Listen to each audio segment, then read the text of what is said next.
What's stopping the Dodgers from taking the National League West crown yet again?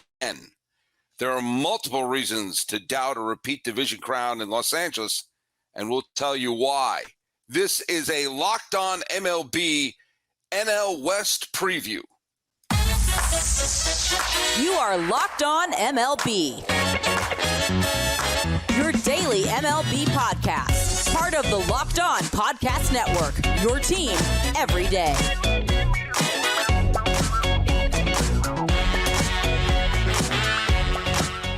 Hello, baseball fans, and welcome to Locked On MLB, part of the Locked On Podcast Network, where it's your team every day. This is the daily podcast. We talk about all of Major League Baseball. I am your host, Paul Francis Sullivan. You can call me Sully.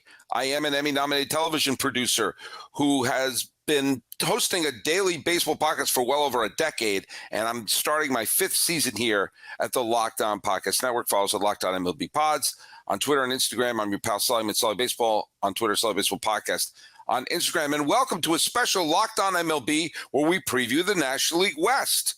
Thank you for making Locked On MLB part of your day. We are part of the Locked On Podcast Network, your team every day. On today's podcast, can the Dodgers repeat as division champs of the West? Who will stand in their way? How will the Padres fare after a super market sweep piling up of the superstars? Are there any surprises in store for the division? What happened to the Giants who won every game a few years ago? Hey, the Diamondbacks and Rockies, they're still here. Can either one of them surprise? Well, guess what? For today's episode of the Locked On Podcast Network, we are bringing in all of the hosts of the National League West shows. Jeff Snyder, Locked On Dodgers, talked to us a little bit about this off-season. By the way, I apologize to you. Last time you were on my show, we were talking about what a great season Gavin Lux was going to have, and then the nanosecond I hit publish, he went on to disable us for the rest of the year. So maybe we should hold back on praising some of the Dodgers because apparently I destroy players. But what are your thoughts on a relatively tranquil shopping season for the Dodgers, but still sky-high expectations? Yeah, you know, I wasn't too surprised because the Dodgers' business model has rarely been sign the top free agents. They spend money when they need to, but free agency isn't the only way to build a team, and it's definitely not Andrew Friedman's favorite way to build a team. And so, yeah, when it became clear that the free agent market was going to be crazy, I think they made the choice to mostly sit it out, recognizing that they won 111 games last year, and yeah, they're going to go down. They were going to go down even if they had, signed the top 3 free agents. They probably still would have won fewer than 111 games.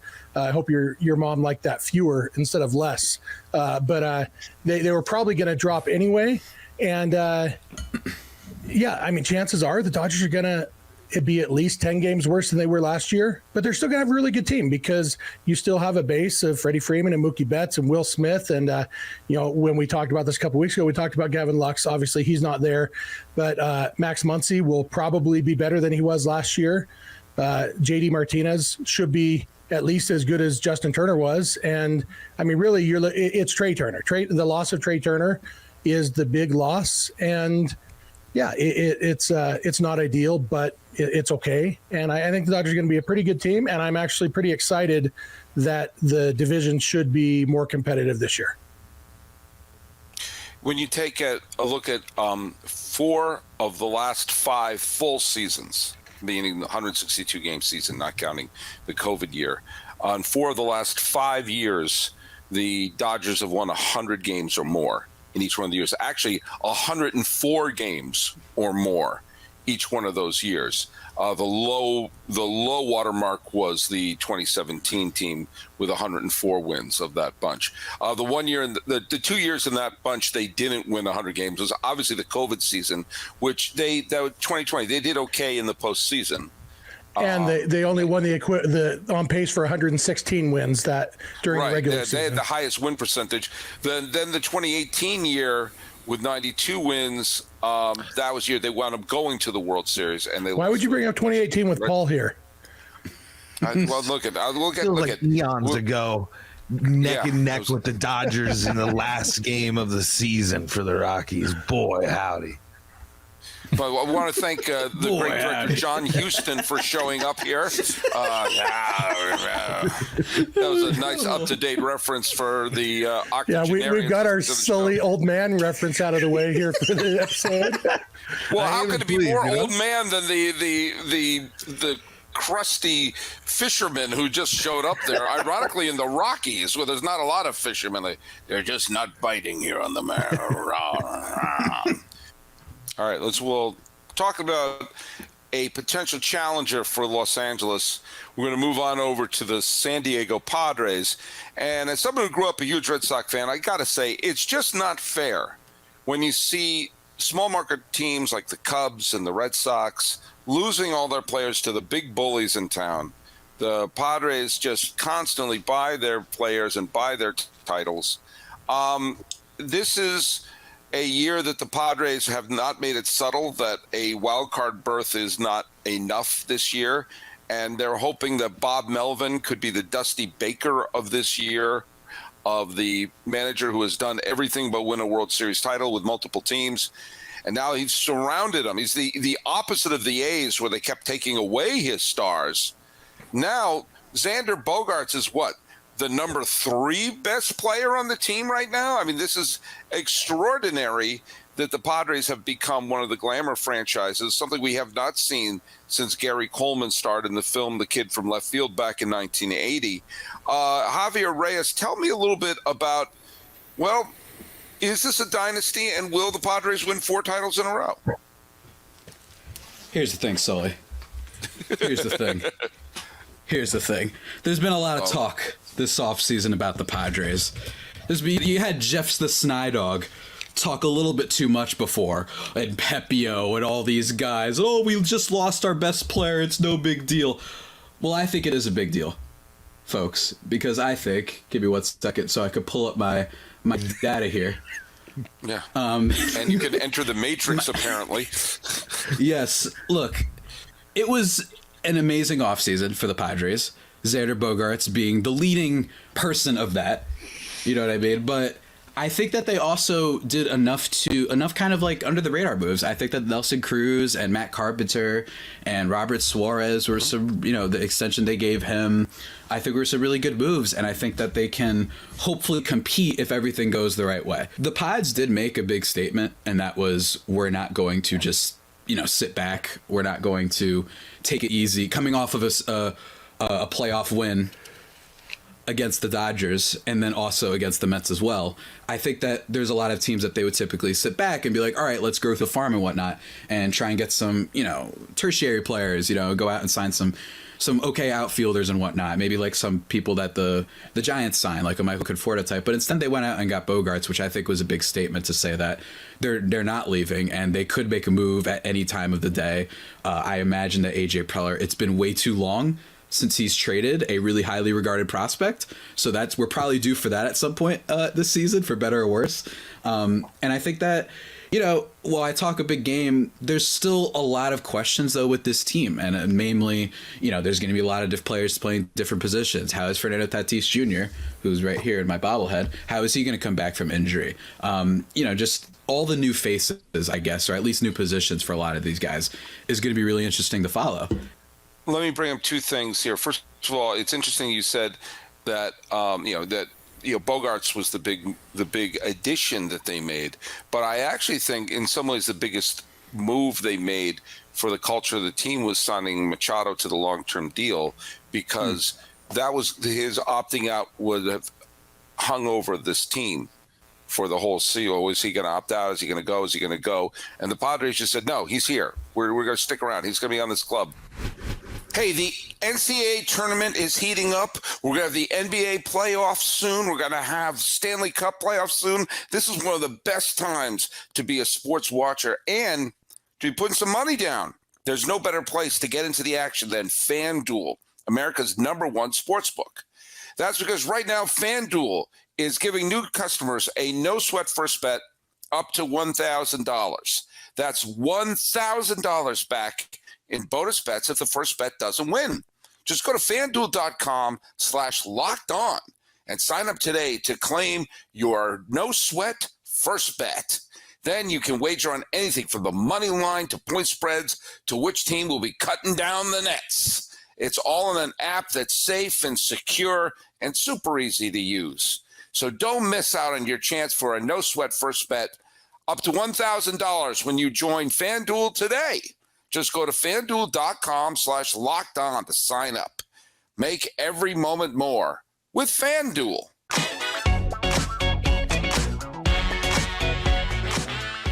Well, there's another team in the National League West who has done the things to kick the Dodgers off the front page, which is one year they win the division and a bunch of years they win the World Series, including one year where the Dodgers won the division, but this team said, we'll take the title. That would be my dad's team always, the San Francisco Giants. Ben Kaspick is the host of Locked On Giants. Really exciting offseason for the Giants, where they put Aaron Judge and Carlos Correa in their shopping cart and then put it back in the bin before getting to checkout.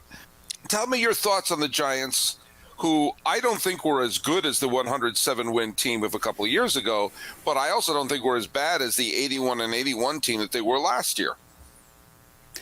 Yeah, I agree 100%. 107 wins was obviously not sustainable, but I think a lot of people kind of ignore the fact that 81 wins was probably not the true talent level of last year's team. And that's kind of normal in baseball for teams to underperform and overperform. And we saw it. I wouldn't say last year was a dramatic underperformance, maybe in the 5 to 10 win underperformance range versus what I expected. But it certainly was a disappointment coming off 107. And then it seemed like the real thing that was lacking with them was impact star talent. There was a lot of impact star talent out there to sign. And when all is said and done, they did not come away with any of those guys. And that's disappointing. But it is a good thing that they at least tried. And then they made some, solid additions in, like Javi was saying, they're not superstar players, but they're just like good players in Michael Conforto, who was really, really good for the New York Mets for quite a while, and he's coming off a down year and then an injury-plagued season. Mitch Haniger has had some really good years. Ross Stripling has had some really good years, including last year.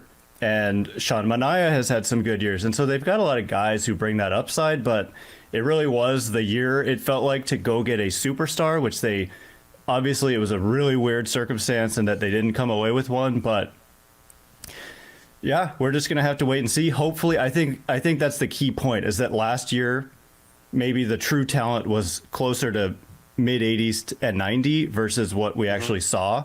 And so if you're starting from that point as kind of what they were, they do lose Carlos Rodon, but they add a bunch of guys. I think they'll be in the mix again, but obviously no one's going to have them ahead of either the Dodgers or the Padres.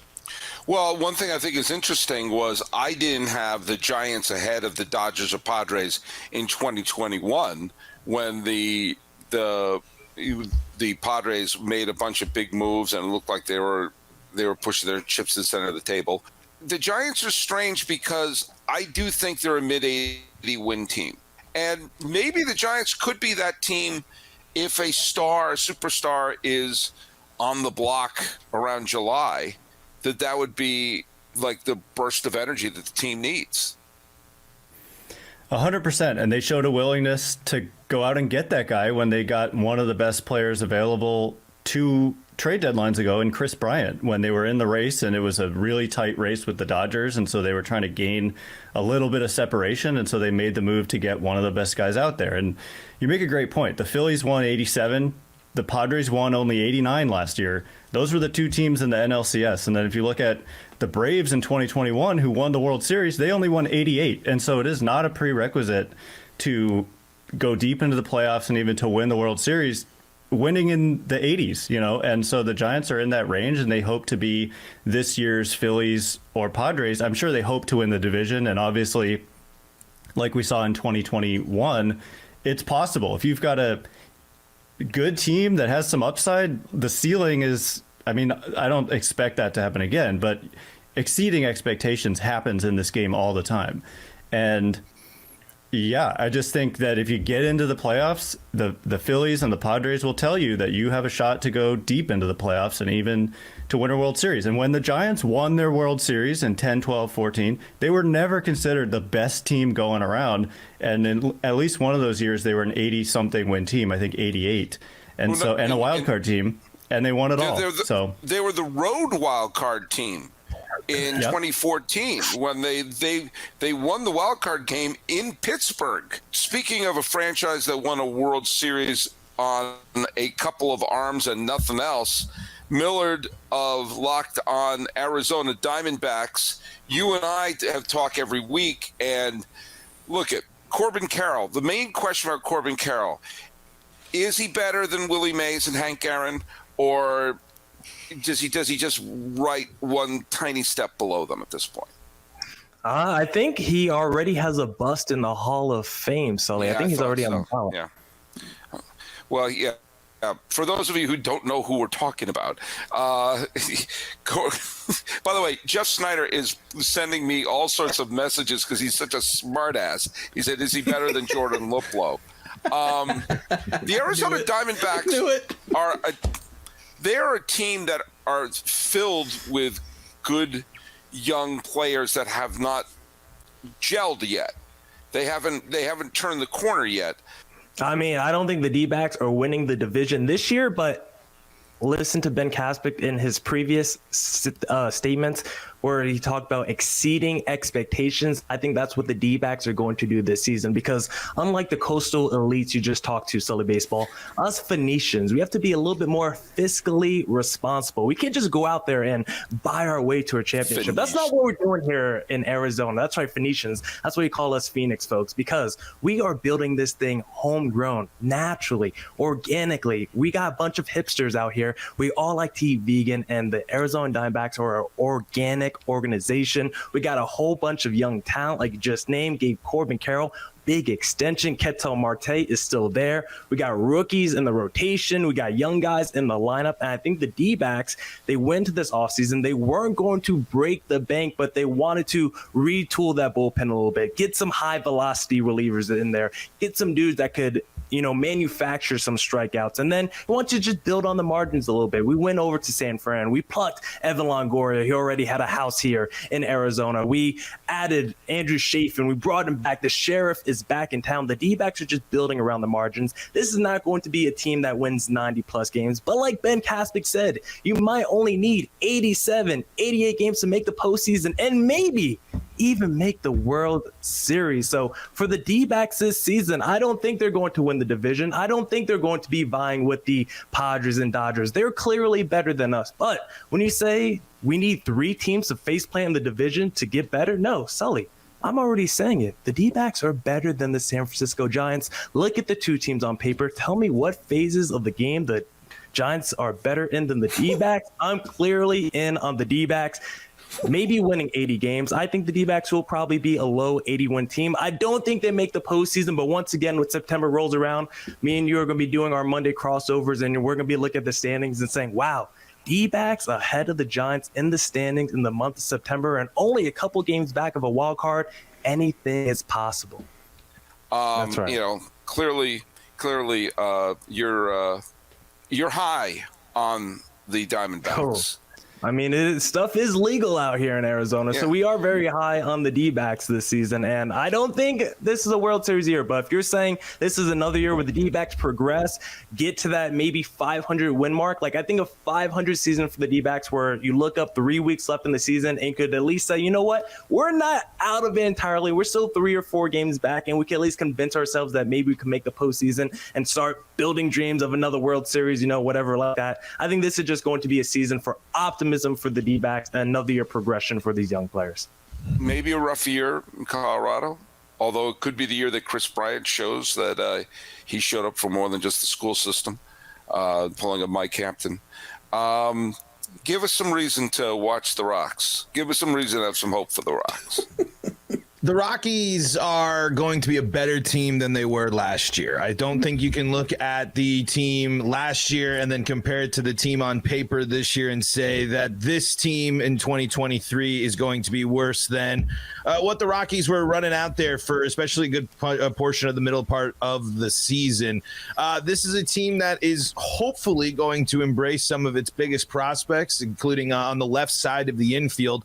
The Rockies, unfortunately, were losing my pick for the Rockies' best chance at an all-star. I know every team gets one, but my pick for the Rockies all-star and someone I consider to be one of the best second basemen in baseball, and Brendan Rodgers for the season.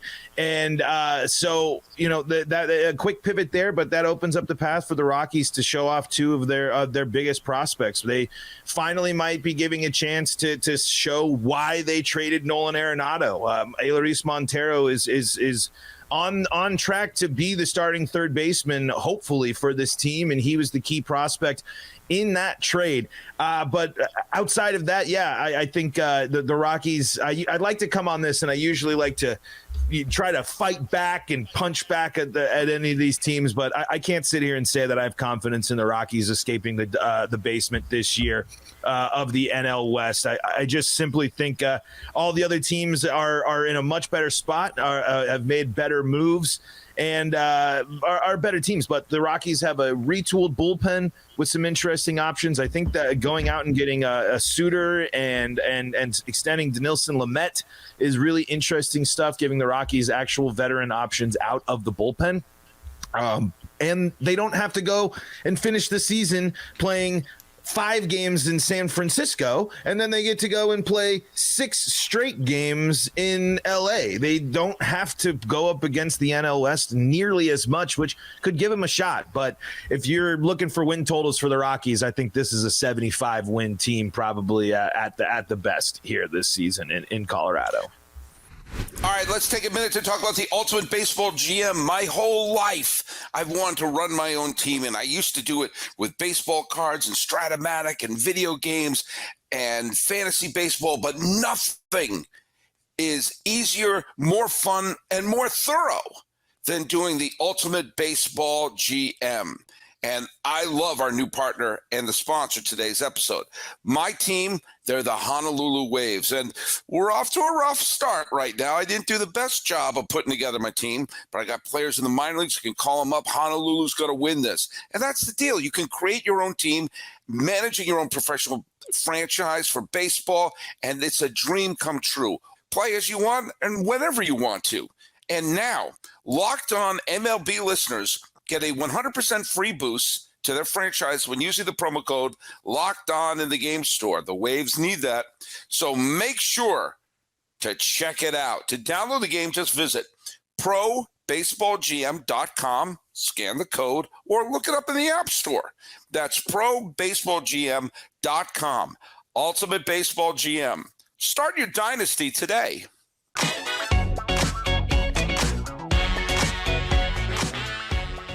Who's going to win the West, starting with Paul Holden? Who do you now, and look let's take our emotion out of it, okay? Just who do you, if you were going to FanDuel, and you were throwing a bet down, Paul Holden, who do you think is winning the West? I think the Padres win the West this year. I just think they have built a really good roster. They've been close. They beat the Dodgers in the playoffs last year. I think those games matter, but it's going to be very, very close. And I think the Dodgers will be in the fight the whole time. But I do have the Padres taking the division this year. I think the battle for third place is more interesting, and that's why I picked the D-backs. If I had to pick first place, I guess I would pick the San Diego Padres. I hate to do it. D-backs. Do you need to? Do you want to abstain? Do you want to abstain? Do you want to be like New York? I really do. Don't let him abstain. Say it, Ben. It's hard for me to pick against the Dodgers. I think that maybe the Padres, like if you can guarantee me that they stay healthy in the starting rotation, I would probably pick them. But I think that the Dodgers have just done too much over the last decade for me to pick against them here.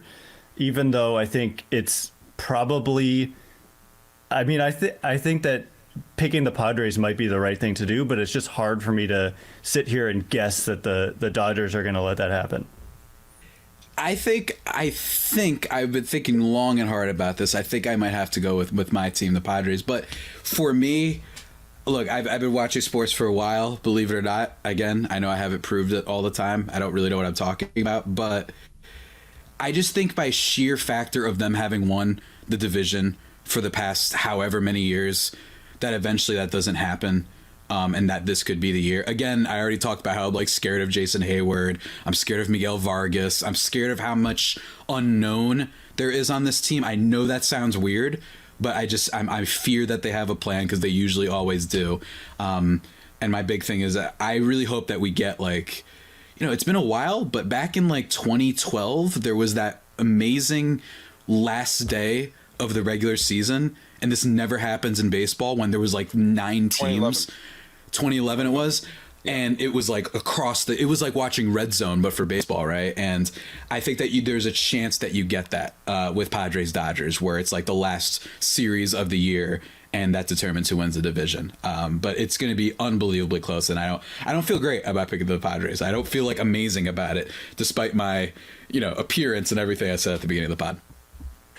I agree with Millard that the Diamondbacks will finish third, and I disagree with Millard about everything else as usual.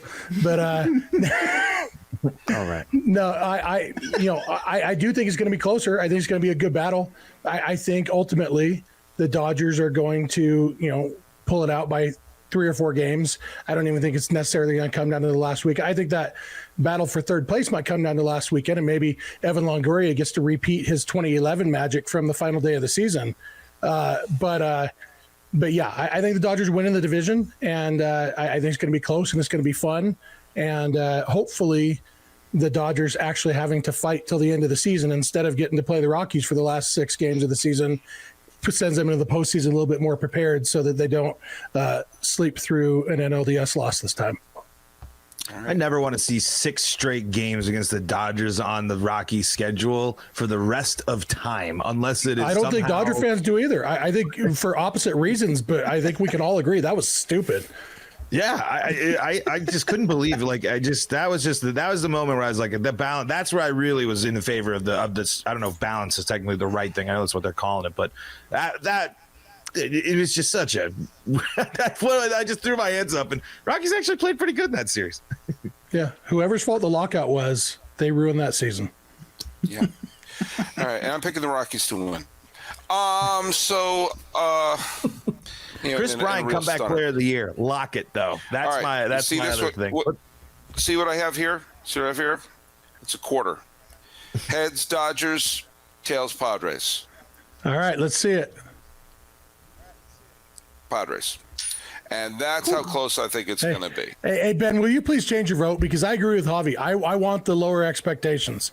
You know what? Everybody picked the Padres. Not doing it. Awesome. That's why I did it. You're trying to make it those NFL game day things where every single panelist picks one team. Not and the happening. opposite That's happens. why I did it. That's what he's trying to do, folks. Everything he does is calculated, I'm telling you. And Millard, the Giants are finishing ahead of the D-backs, just for the record. And we need to place our... I think the D-backs are going to finish 8 games ahead of the Giants. Wow. Hilarious. Save that clip. All right, everyone. Hey, save it. Paul Holden, the host of Locked on Rockies. Thanks for joining the show. Where can people where can they follow you on the Twitterverse? You can find me at Paul Holden 33. You can also find the show at LO Rockies. That's where you'll get your daily Rockies talk. Thanks so much, buddy. Millard of Locked on Diamondbacks. Tell people where they can follow you.